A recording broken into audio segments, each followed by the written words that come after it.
بسم اللہ الرحمن الرحیم۔ السلام علیکم۔ درباری ٹی وی یوٹیوب چینل پر آپ سب کو خوش آمدید کہتے ہیں۔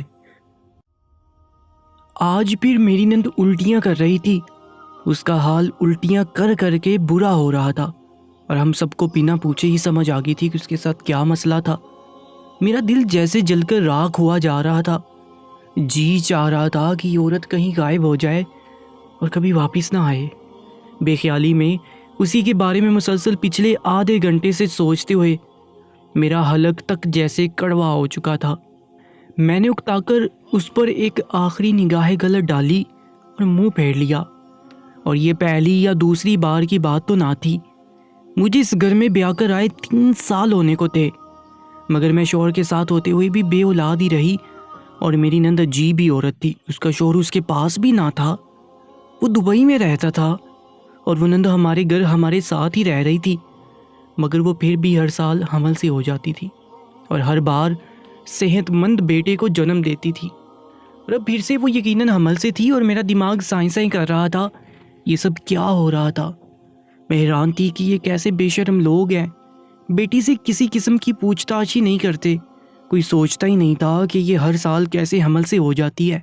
میری ساس بھی انوکھی عورت تھی، ہر بار بیٹی کے حاملہ ہونے پر اس کی خدمت گزاری میں لگ جاتی، اس کو اچھی خوراک دیتی، دودھ بنا بنا کر پلاتی تھی جیسے ان کے لیے یہ بات قابل فخر ہو۔ وہ بھی بیٹی کا خیال رکھتے ہوئے جیسے یہ حقیقت بھول جاتی تھی کہ بیٹی کا شوہر اس کے ساتھ نہیں تھا۔ میں ان لوگوں سے زچ ہو چکی تھی۔ کچھ میرا دماغ اپنی بے اولادی کی وجہ سے گرم رہتا تھا، اوپر سے اپنی نند کے ہر سال حاملہ ہو جانے پر مجھے غصہ آتا۔ مجھے لگتا تھا میں یہاں پاگل ہو جاؤں گی۔ وہ سب لوگ الجھی ہوئی شخصیت کے مالک تھے۔ ہمارے گھر میں بس 2 ہی مرد تھے، میرے سسر اور میرے شوہر۔ میری جیٹھ کا کچھ وقت پہلے انتقال ہو چکا تھا اور میری جیٹھانی بھی شادی کے 6 سال بعد بے اولاد ہی رہی تھی۔ پھر میرے جیٹھ کا انتقال ہو گیا اور اب وہ بیوگی میں ہمارے ساتھ ہی رہتی تھی۔ میرے شوہر اکثر کام کے سلسلے میں دوسرے شہر آتے جاتے رہتے تھے اور میرے سسر بے ضرر سے انسان تھے جو کسی بھی معاملے میں زیادہ نہیں بولتے تھے اور الگ تھلگ ہی رہتے تھے۔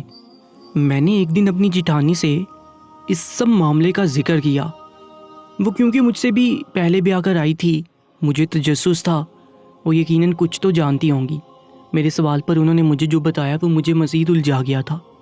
انہوں نے کہا کہ ہماری نند تو ان کی شادی کے 4 سال بعد ہی بیاہی گئی تھی۔ وہ شروع سے انتہا کی حسین لڑکی تھی۔ کم عمری سے ہی ہماری نند کے بہت رشتے آنے لگے تھے، تو گھر والوں نے بھی جلدی ایک اچھا اور امیر لڑکا دے کر اسے بیاہ دیا۔ شروع کے 3 سال ہماری نند شوہر کے ساتھ ہی رہی اور اس کے شوہر نے اسے بہت چاہ اور محبت سے رکھا تھا، مگر پھر اچانک ایک روز وہ اسے یہاں چھوڑ کر چلا گیا اور آج تک واپس نہیں آیا تھا۔ سننے میں آیا تھا کہ وہ دبئی چلا گیا ہے، مگر پریشانی کی بات تو یہ تھی کہ اس کے چلے جانے کے بعد بھی ہماری نند کی یہی حالت رہی تھی، ہر سال حاملہ ہو جاتی تھی۔ جانے اس میں اتنی جان کہاں سے آتی تھی کہ ہر سال صحت مند بچہ پیدا کر لیتی تھی۔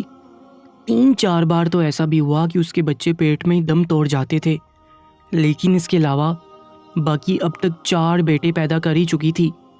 اور اب ایک بار پھر میری نند امید سے تھی، جبکہ میری جیٹھانی 8 سال تک بیاہتا رہتے ہوئے ایک بار بھی یہ دن نہ دیکھ پائی تھی، اور اب تو بیوگی کا غم بھی ان کے پلوں سے بندھ گیا تھا۔ میری جیٹھانی خود بھی اس بات سے بہت پریشان رہتی تھی، مگر وہ کچھ کم گو فطرت کی مالک تھی، اور اب تو جب سے وہ بیوہ ہوئی تھی انہوں نے گھر کے ہر معاملے سے کنارہ کشی اختیار کر لی تھی۔ کبھی کبھی میں یہ سوچنے پر بھی مجبور ہو جاتی تھی کہ ہماری نند بہت خوش قسمت عورت تھی جسے اللہ اولاد سے نواز رہا تھا، جبکہ کچھ عورتیں میرے اور میری جیٹھانی کی طرح آہیں بھرتی رہ جاتی ہیں۔ میری جیٹھانی نے مجھے یہ بھی بتایا تھا کہ شروع میں اسی طرح جب ہماری نند اتنے سال سے شوہر کے دبئی ہونے کے باوجود بھی امید سے ہو جاتی تھی، اور کبھی کبھار اگر طبیعت زیادہ بگڑتی تھی تو دونوں بھائیوں کو ماں کہہ دیتی کہ بہن کو کسی ڈاکٹر کے ہاں لے جاؤ، اور وہ دونوں بھائی بھی بنا ماتھے پر بل ڈالے اسے اچھے اچھے ہاسپٹل اور کلینک میں لیے پھرتے تھے۔ میری جیٹھانی بھی اس سب سے بہت پریشان تھیں کہ وہ لوگ نہ تو ایسے ہی کم فہم تھے یا پھر اس بات کو نظر انداز کر دیتے تھے۔ میرا سوچ سوچ کر سر درد کرتا تھا۔ مانا کہ ہماری نند شادی شدہ عورت تھی، مگر پھر اب جب شوہر کے ساتھ نہیں ہوتی تو پھر کہاں سے حاملہ ہو جاتی تھی؟ کیسے ہو سکتا تھا یہ سب؟ ارد گرد محلے والوں سے تو ان لوگوں کی بنتی نہیں تھی. میں نے بیاہ کر آنے کے بعد سے کبھی اپنی ساس کو کسی گھر جاتے نہیں دیکھا تھا، نہ ہی کوئی ان سے ملنے آتا تھا. اس طرح میری نند بھی زیادہ کہیں آتی جاتی نہیں تھی، مگر پھر بھی ہر سال وہ عورت حمل کے ساتھ بے شرمی سے باپ بھائی کے سامنے گھومتی تھی اور میرا اسے دیکھ کر خون کھولتا تھا. میری جٹھانی کی یہ فطرت نہیں تھی کہ وہ کسی بھی بات کی کھوج میں لگی رہتی، مگر ان کی باتوں سے مجھے اندازہ ہوا کہ وہ بھی کچھ عرصہ تو اس تعجب خیز بات کی وجہ سے ہماری نند کی کھوج میں رہی تھی. ان کا کہنا تھا کہ خاص ہماری نند کے اس گھر میں آ جانے کے بعد سے نہ ہمارے گھر باہر سے کوئی آتا تھا، نہ ہی ہماری نند زیادہ باہر جاتی تھی. اتنی ہی دیر میں اپنی نند کو حسرت اور غصے کے ملے جلے تاثرات سے الٹیاں کرتا دیکھتی رہی اور پھر میں کچن میں کھانا بنانے چلی گئی. مگر میں دل ہی دل میں اب اپنے شوہر سے اس معاملے میں بات کرنے کا عہد بھی کر چکی تھی. میرے شوہر ان دنوں بھی کام کے سلسلے میں دوسرے شہر میں قیام پذیر تھے اور آج شام کو ان کی آمد متوقع تھی. وہ آئے تو سب کے ساتھ کھانا کھا کر ماں باپ کے پاس جا کر بیٹھ گئے. رات تک میں بے صبری سے شوہر کے کمرے میں آنے کا انتظار کرتی رہی. پھر کہیں جا کر وہ کمرے میں پہنچے تو میں نے ادھر ادھر کی باتیں کرنا شروع کر دی.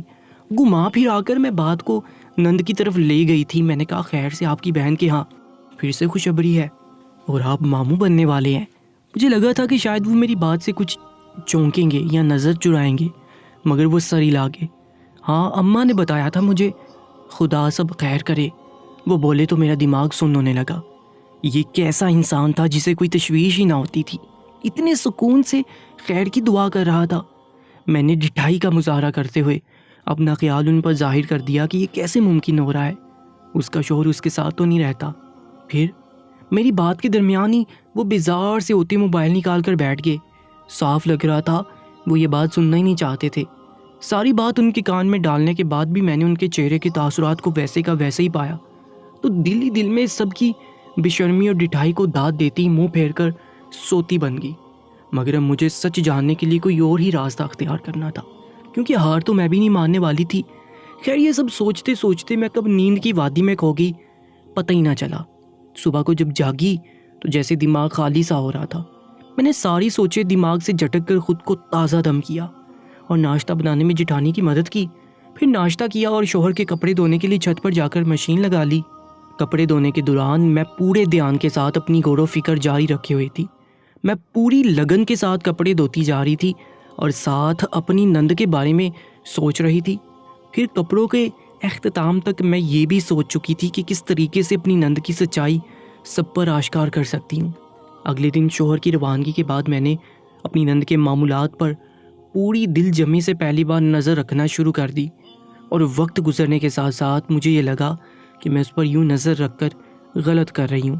میری نند تو بالکل بے ضرر سی عورت تھی جو اپنے کام سے کام رکھتی تھی. ایسا بھی نہیں تھا کہ وہ صرف بیٹھ کر کھاتی تھی، بلکہ ہمیشہ سے ہی وہ ہمارے ساتھ کاموں میں ہاتھ بٹاتی تھی.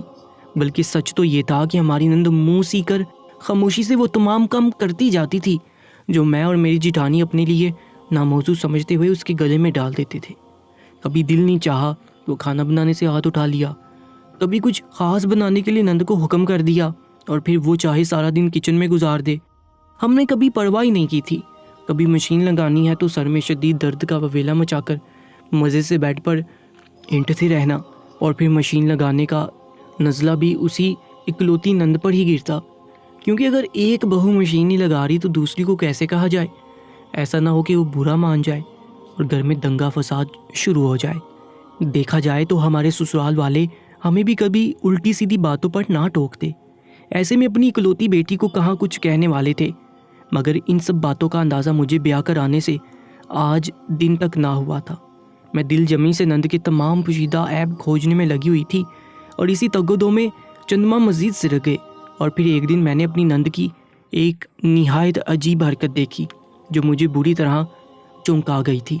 میں نے ایک دن دیکھا کہ میری نند نے کچن سے کام کر کے نکلتے ہوئے پھٹکری کا ایک ٹکڑا اٹھایا اور اپنے کمرے میں گھراپ سے گھس گئی. میں حیران ہوئی کہ اسے پھٹکری کا کیا کرنا ہے، مگر پھر میں نے یہ سوچ کر سر جھٹک دیا کہ شاید اسے کسی کام کے لیے ضرورت ہو. کچھ دن سکون سے گزر گئے تھے اور پھر تقریباً ہفتہ بھر بعد میری نند نے ویسے ہی ایک ٹکڑا پھٹکری کا اٹھایا اپنے کمرے میں چلی گئی. میں اب ٹھٹک گئی تھی کیونکہ اگلے ہفتے پھر سے ایسا ہی ہوا تھا۔ اب اکثر ہی ایسا ہونے لگا تھا کہ میری نند کچن میں آتی، پھٹکری کا چھوٹا سا ٹکڑا بغل میں دباتی، کمرے میں چلی جاتی، پھر ہفتہ 10 دن سکون سے گزرتے اور اس کے بعد پھر سے وہی حرکت کرتی۔ میں نے مزید کوریدنے کے لیے اس بار نند کے جاتے ہی بھاگ کر گیلری میں سے اس کے کمرے کی کھڑکی تلاشی اور وہاں سے اندر جھانکا تو میرا شک مزید گہرا ہو گیا۔ وہ پھٹکری کا ٹکڑا لیے میری نند کمرے تک ہی محدود نہ رہی بلکہ کمرے سے آگے ملحقہ باتھ روم میں جا گھسی تھی۔ میرا تجسس بڑھتا جا رہا تھا۔ میں لاکھ کوشش کے باوجود نند کے باتھ روم تک رسائی حاصل نہ کر پائی تو مایوس ہو گئی، مگر تقدیر بھی شاید میرا ساتھ دے رہی تھی کہ چند دن بعد ہی میری نند جب میرے ساتھ کچن میں رات کا کھانا بنانے میں مصروف تھی، وہ اچانک تیزی سے کچن سے ہی پھٹکری کا ٹکڑا اٹھا کر باہر نکلی۔ میں یہ دیکھ کر حیران رہ گئی تھی کہ جلدی میں بھی وہ پھٹکری لینا نہیں بولی تھی۔ وہ اس پھٹکری کا رات کے وقت کرتی کیا تھی؟ اسے کیوں چاہیے تھی آخر؟ میں اب حیران بھی ہو رہی تھی اور اس عجیب سی حرکت کی وجہ جاننے کے لیے بے چین ہو رہی تھی۔ میری نند جلدی میں بیرونی باتھ روم میں ہی جا گھسی تھی۔ میں نے بھی یہ موقع غنیمت جانا اور باتھ روم کے روشن دان تک کسی طریقے سے پہنچ گئی۔ روشن دان کافی اونچا تھا جس کی وجہ سے مجھے کچھ اینٹیں نیچے رکھ کر اندر جھانکنا پڑا تھا۔ جب اونچے ہو کر میں نے اندر جھانکا تو حق دک رہ گئی۔ وہ دن کا وقت تھا، سو خوب روشنی تھی اور اندر کا منظر صاف دکھائی دے رہا تھا۔ اپنی نند کو پھٹکری کا عجیب طرح سے استعمال کرتے دیکھ کر میرے پیروں تلے سے زمین ہی نکل گئی تھی۔ میں پھٹی پھٹی آنکھوں سے باتھ روم میں نظر آتا وہ منظر دیکھ رہی تھی۔ پھر پکڑے جانے کے خوف سے میں بمشکل تمام خود کو سنبھالتی ہوئی وہاں سے اتری اور کچن میں جا کر اپنی سانسیں بحال کرنے لگی۔ تھوڑی دیر بعد جو میری نند کچن میں داخل ہوئی تو میں نے ایسا ظاہر کیا جیسے کچھ ہوا ہی نہ ہو۔ میری نند بھی چہرے پر اطمینان لیے کام نمٹاتی رہی اور پھر اپنے کمرے میں چلی گئی۔ یوں ہی کشمکش میں کچھ دن اور گزرے۔ ایک دن میری نند کو نہانا تھا اور اس کے باتھ روم میں پانی بند ہو رہا تھا۔ شام کا وقت تھا، اب کوئی میکینک لانا بھی مشکل تھا۔ میری ساس نے اسے کسی اور باتھ روم میں نہانے کا کہا تو میری جٹھانی نے اسے کہا کہ میرا باتھ روم بھی فارغ ہے، اگر چاہو تو وہاں نہا لو۔ میں فوری انکار کر گئی۔ میری ساس بھی آئیں بائیں شائیں کرنے لگی۔ میں ان کے رویوں پر کھٹک رہی تھی۔ وہ لوگ انکار کیوں کر رہے تھے؟ حالانکہ یہ تو مناسب سی بات تھی، کسی کے باتھ روم میں نہانا کوئی مسئلہ تو نہ تھا۔ میری جٹھانی نے مزید کچھ نہیں کہا تھا، شاید وہ ان کے مزاج کی عادی ہو چکی تھی۔ مجھے لگا میری نند باہر والے باتھ روم میں نہانا چاہے گی، مگر تب مجھے واقعی جھٹکا لگا تھا جب وہ نہانے کے لیے چھت پر چلی گئی۔ ہماری گھر کی چھت پر بھی ایک سٹور نما کمرہ تھا اور اس کے ساتھ ایک نہایت چھوٹا سا باتھ روم بھی تھا۔ اپنی نند کو چھت پر جاتا دیکھ کر میں اپنے کمرے میں جانے کی بجائے ادھر ادھر ٹہلتی اور خود کو بے پرواہ ظاہر کرتی نظر بچا کر نند کے کمرے میں جا گھسی اور ارد گرد کا جائزہ لینے لگی۔ اس کا پورا کمرہ چھان مارا اور جب میں نے الماری کو ہاتھ لگایا تو میری ساس پہنچ گئی اور مجھے الماری کے پاس کھڑا دیکھ کر وہ ایسے خاص باختہ ہوئی گویا وہاں کوئی خزانہ چھپا ہو۔ ان کے سوال پر میں نے بہانہ بنا دیا کہ دھلے ہوئے کپڑوں میں میرے ایک سوٹ کا دوپٹہ نہیں تھا۔ میں نے سوچا جٹھانی اور نند کے کپڑوں میں نہ چلا گیا ہو۔ میری ساس آگے بڑھی، مجھے کہا کہ میں جٹھانی کے کمرے میں دیکھوں اور وہ میری نند کے کمرے میں خود دیکھ لیں گی۔ مجھے شک ہونے لگا کہ اس الماری میں ایسا کیا تھا جو وہ چھپا رہی تھی۔ میں تب خاموشی سے نکل گئی مگر دوبارہ وہاں دیکھنے کا ارادہ کر لیا تھا۔ میری نند نہا کر نیچے آئی تو وہ ماں بیٹی کمرے میں جا کر بیٹھ گئی اور میں بہانے سے چھت پر جا پہنچی۔ میں نے وہاں غسل خانے میں جھانکا تو میرا سر چکرا کر رہ گیا، کیونکہ وہاں تو نہانے کی بالٹی میں تھوڑی سی پسی ہوئی پھٹکری موجود تھی اور لوٹے میں بھی پھٹکری کا بڑا سا ٹکڑا موجود تھا۔ میں تو اتنے اہتمام سے پھٹکری کو ہر جگہ بھگو کر رکھا دیکھ کر ہی دم بخود رہ گئی تھی۔ میں نیچے آ کر جٹھانی کے کمرے میں جا پہنچی اور بوکھلا کر انہیں بتایا کہ مجھے اپنی نند کی حرکتیں کچھ مشکوک لگ رہی ہیں۔ میری جٹھانی چونک گئی۔ انہیں حیرت ہوئی تھی کہ میں ابھی تک اپنی نند کی جاسوسی کر رہی ہوں۔ انہوں نے زیادہ دلچسپی ظاہر نہ کی اور کہا کہ میں نند کو اس کے حال پر چھوڑ دوں، کیونکہ گھر میں سب لوگ دیکھ کر بھی اندھے بنے ہوئے ہیں تو بہتر ہے کہ ہم بھی خاموش رہیں۔ مگر میں خاموش نہیں رہ سکتی تھی۔ میں گھر میں ہوتی عجیب و غریب حرکات کو نظر انداز نہیں کر سکتی تھی۔ میں نے اپنے کمرے میں جا کر اپنی ایک پرانی دوست کو کال ملائی۔ میری وہ دوست ڈاکٹر بھی تھی اور کافی سمجھدار تھی۔ مجھے یقین تھا وہ معاملے کو کسی حد تک سمجھ ہی لے گی۔ میں نے دوست کو باتوں باتوں میں بتایا کہ میری نند کا شوہر چند سالوں سے دبئی میں رہتا ہے، مگر وہ ہر سال ایک بیٹے کو جنم دیتی ہے۔ میں حیران تھی کہ یہ کیسے ممکن ہے۔ پھر میں نے اسے پھٹکری کا استعمال کرتے دیکھا تو کھٹک گئی۔ ایک دن چھپ کر دیکھا تو میرے ہوش اڑ گئے، کیونکہ وہ تو ہر رات پھٹکری کو غلط جگہ پر استعمال کرتی ہے۔ میری نند اپنے جسم کے ایک حصہ پر پھٹکری استعمال کرتی تھی۔ اس دن باتھ روم میں روشن دان سے جھانک کر جب میں نے یہ منظر دیکھا تو مجھے جھٹکا لگا تھا، اور پھر آج میں نے اوپر چھت پر بھی پھٹکری کا پانی دیکھ لیا تھا۔ میری دوست نے مشورہ دیا کہ ہو سکتا ہے کہ وہ کسی مرض کا علاج کرتی ہو، کیونکہ پھٹکری بہت سی بیماریوں کا علاج بھی ہے۔ میں یہ سن کر متذبذب ہو گئی، اور جب سوچ کر دماغ خالی ہو گیا تو اگلے روز صبح کے وقت میں نے نند سے براہ راست پوچھ لیا کہ وہ پھٹکری کا استعمال کیوں کرتی ہے۔ میرے سوال پر وہ بنا گھبرائے سکون سے بولی کہ بھابھی، میرا جسم حساس ہے، میں جب باتھ روم استعمال کرتی ہوں تو جراثیم سے میرے جسم کے کچھ حصوں میں جلن ہوتی ہے۔ میں علاج کے طور پر پھٹکری استعمال کرتی ہوں اور اس سے میں ٹھیک رہتی ہوں۔ میں نے سر ہلا دیا۔ اپنے بے تکے شک کی وجہ سے میں اتنا سوچتی رہی تھی اور اس پر بھی نظر رکھتی رہی تھی۔ میری نند چلی گئی اور میں نے سر پکڑ لیا۔ پھٹکری کا استعمال تو بے شک علاج میں ہوا، مگر میری نند کے حاملہ ہو جانے کا معمہ اپنی جگہ اب بھی موجود تھا۔ مجھے اس کے کمرے کی الماری کا خیال آیا۔ شام کے وقت جب میری نند کچن میں کام کروانے آئی تو میں نے ساس اور سسر کا کھانا ڈال کر انہیں جا کر دیا اور اطمینان سے نند کے کمرے میں پہنچی۔ اس کی الماری آج بند تھی۔ میں نے اس کے بیڈ کے پاس چابی ڈھونڈی اور مجھے وہ تکیے کی کور میں مل گئی۔ میں نے جلدی سے الماری کھول کر دیکھا تو میری آنکھیں حیرت کی زیادتی سے پھٹنے والی ہوں گی۔ الماری میں کوئی مردانہ سوٹ لٹکا ہوا تھا جس کی تازہ استری کی ہوئی تھی، اور پاس نیچے ترتیب سے 2-3 اور جوڑے بھی پڑے ہوئے تھے۔ یہ سوٹ کسی اور کے نہیں بلکہ میرے اپنے شوہر کے تھے۔ میرے شوہر جب بھی آ کر مجھ سے سوٹ دلواتے تھے ان میں یہ جوڑے بھی شامل ہوتے تھے۔ میرا وجود گھبراہٹ سے لرزنے لگا۔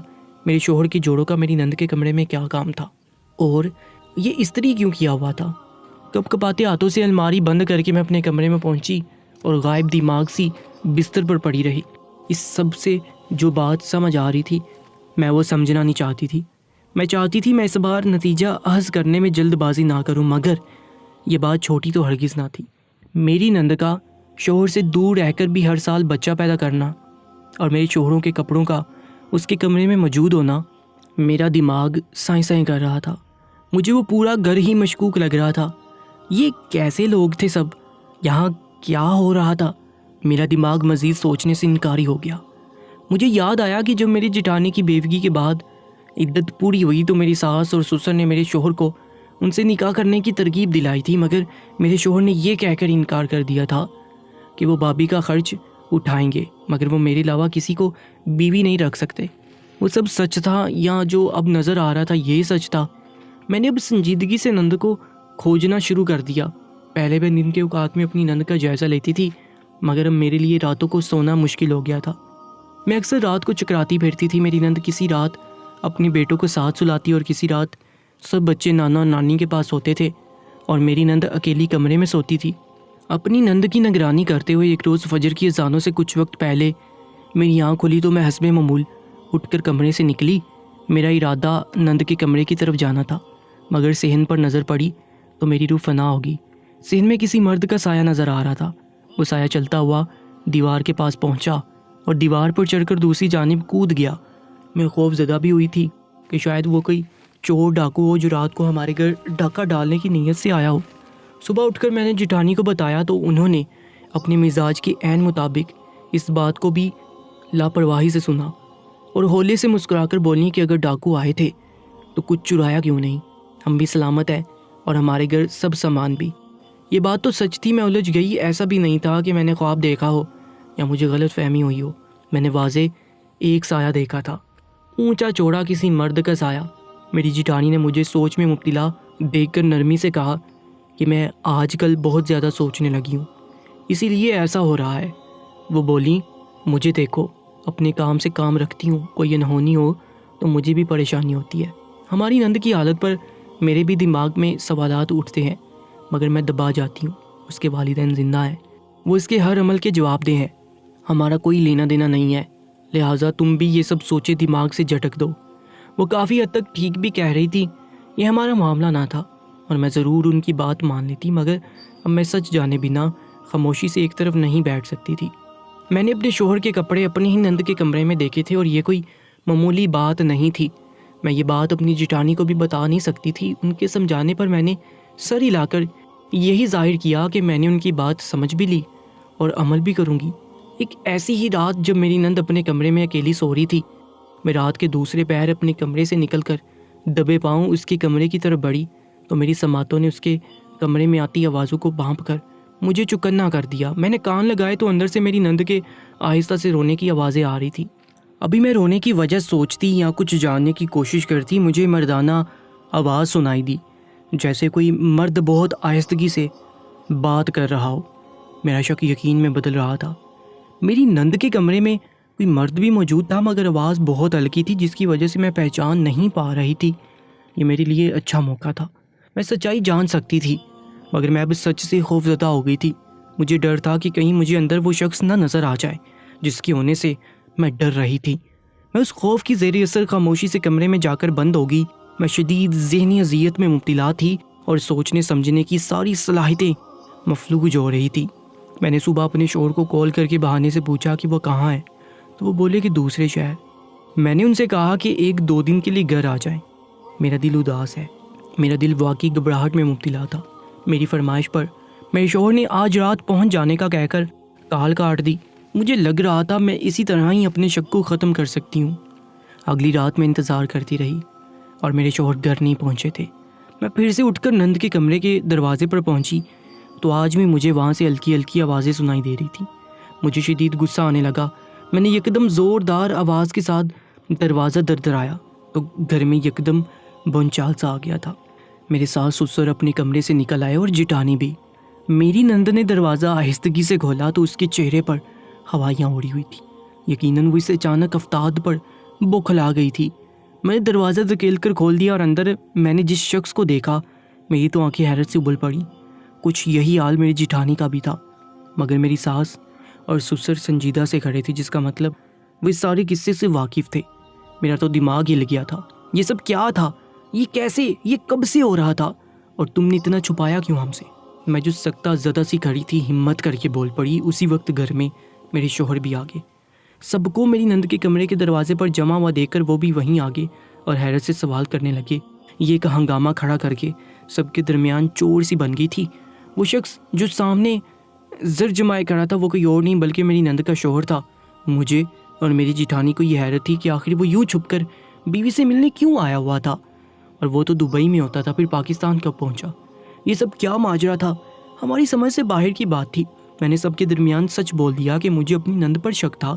میں نے کل بھی اس کے کمرے میں مرد کی آوازیں سنی تھی اور پھر شوہر سے دور رہ کر اس کا ہر سال حاملہ ہو جانا بھی میرے لیے سوچنے کی بات تھی۔